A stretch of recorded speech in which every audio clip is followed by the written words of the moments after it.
the Healing Through Love podcast with Charlene Lynch and Rose Davidson. Hello, I'm Charlene Lynch and welcome to Healing Through Love podcast.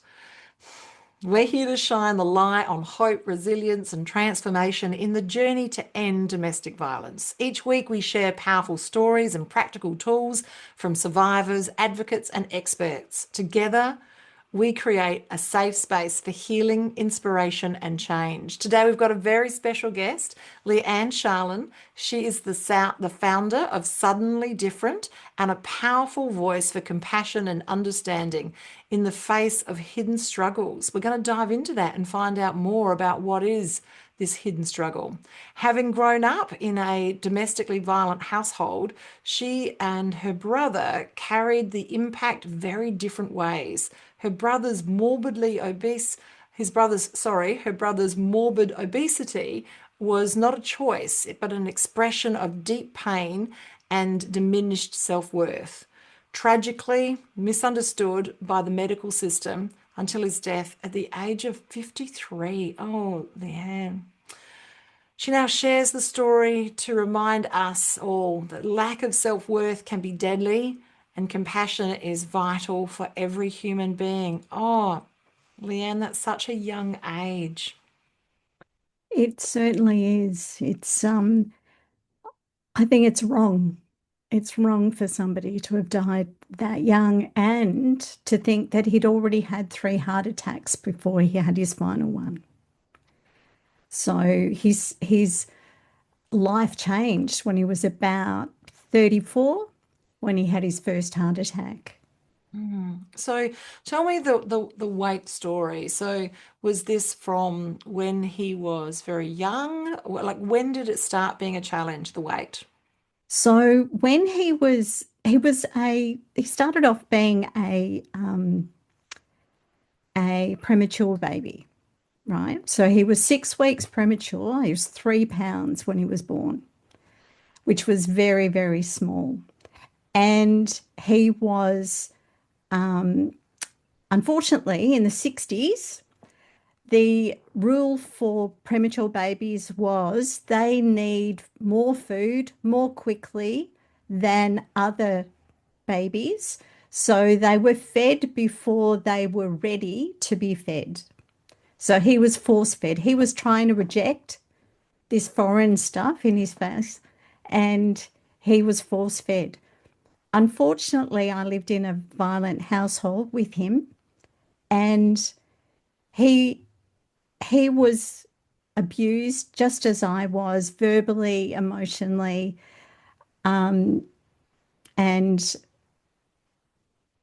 we swallowed our words. Now, when he was young, he actually got into gym, right? So he built himself up. He was always little, and he built himself and got himself into gym. But unfortunately, as the emotional toll, the breakup of relationships he had in his teens, the shame that he felt in his life got so bad, he ended up replacing the gym with food. And so when he stopped doing all of that exercise, all of that muscle, and he was extremely muscular, all of that muscle then turned to fat, and then he grew. Then his self-worth got even worse, and he was criticized by those around him because he was becoming fat Dago. And even though he could still hold his own on a footy field, he was not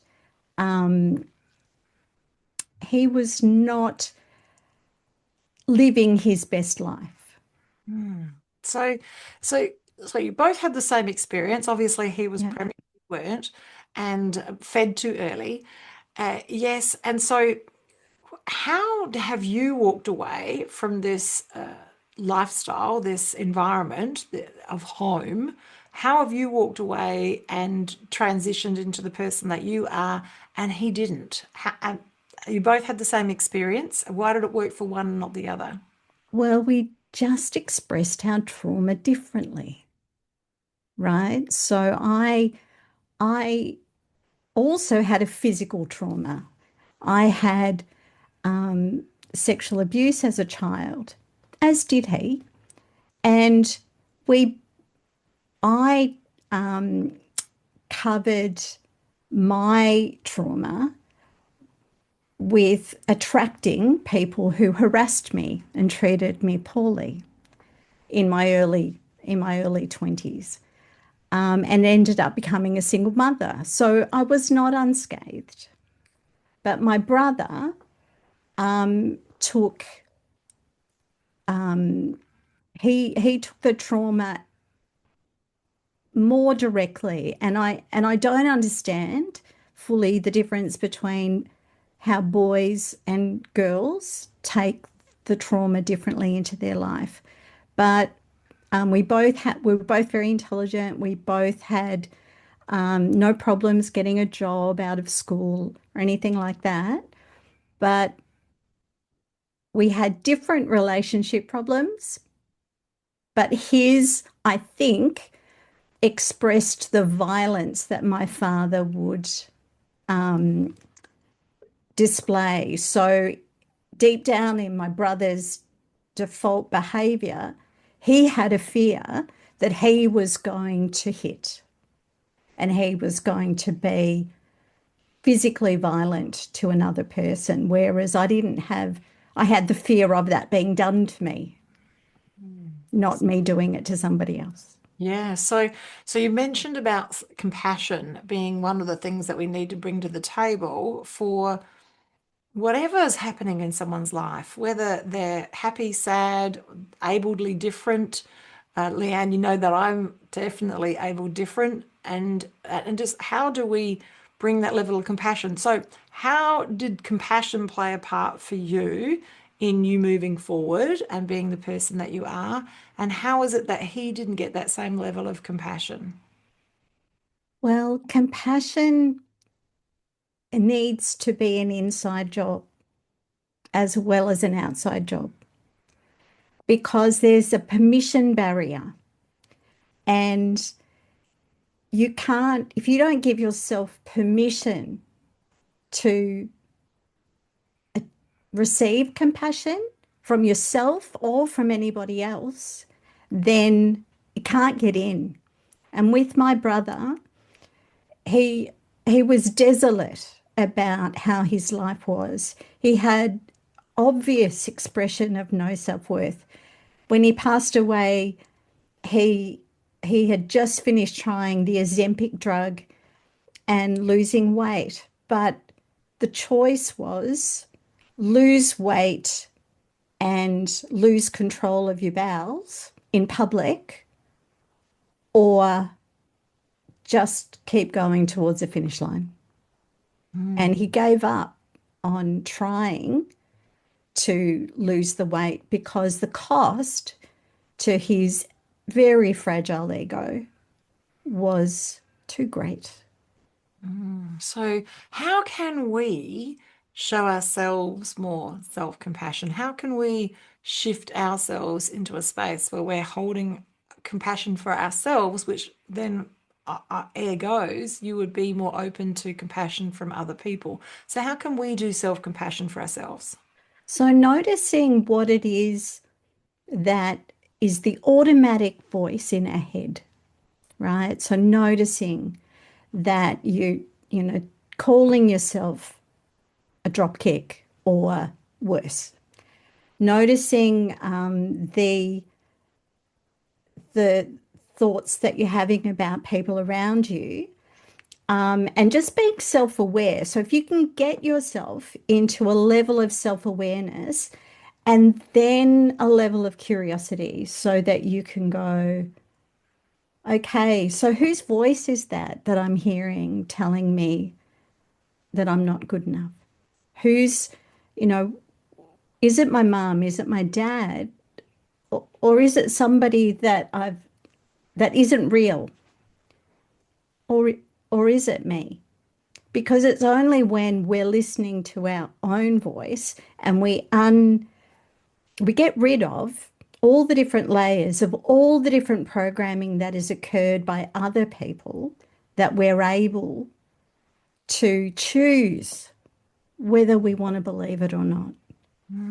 So can we do, because this is a big thing. It Like is. it's not just a tiny, tiny thing. So self-compassion is a huge thing. And if you've been programmed in a specific way and you've been going down a particular path and you've got all of these inside voices saying one thing, and then even outside voices, people actually reaffirming these things that are happening inside of your head.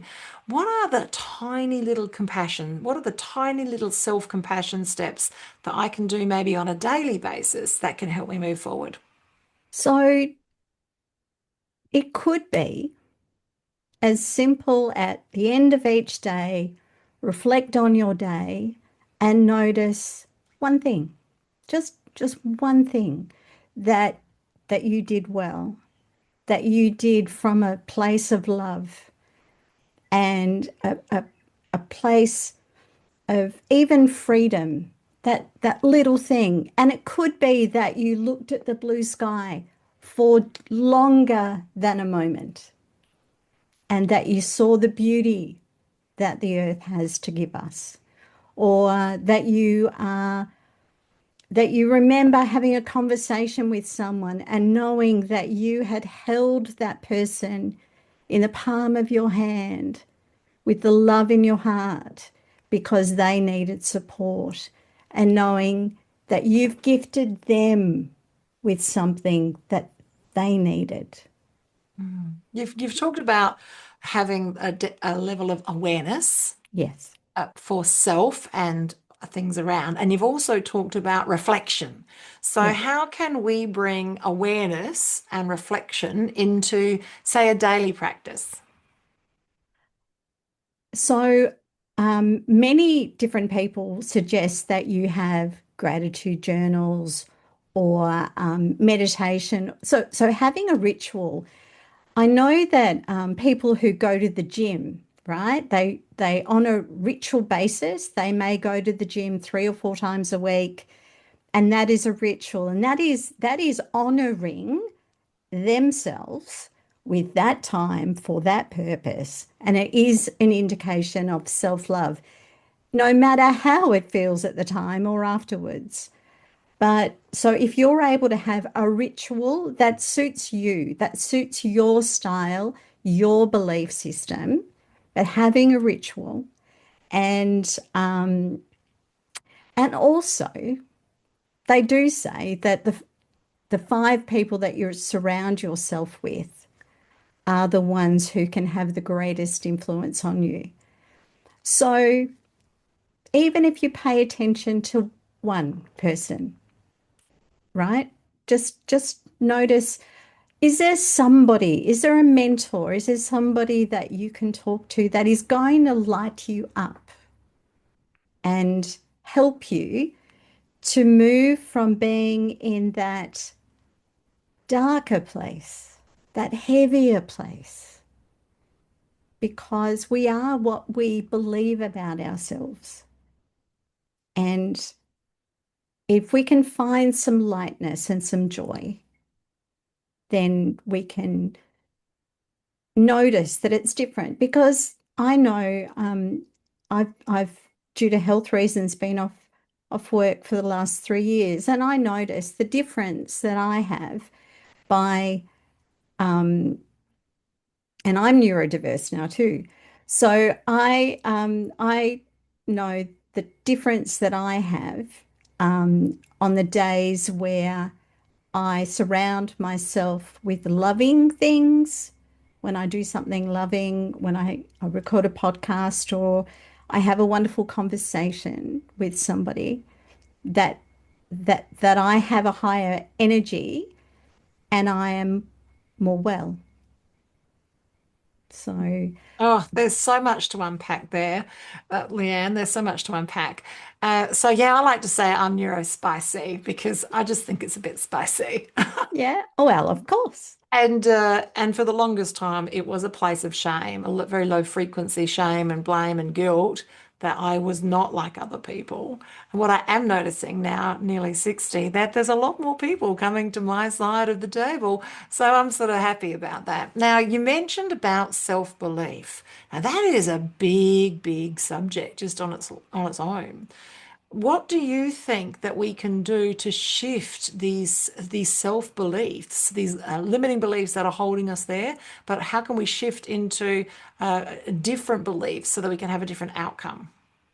So, so you need to have that why. Why do you want to change, right? So what is it that you want to be in your future?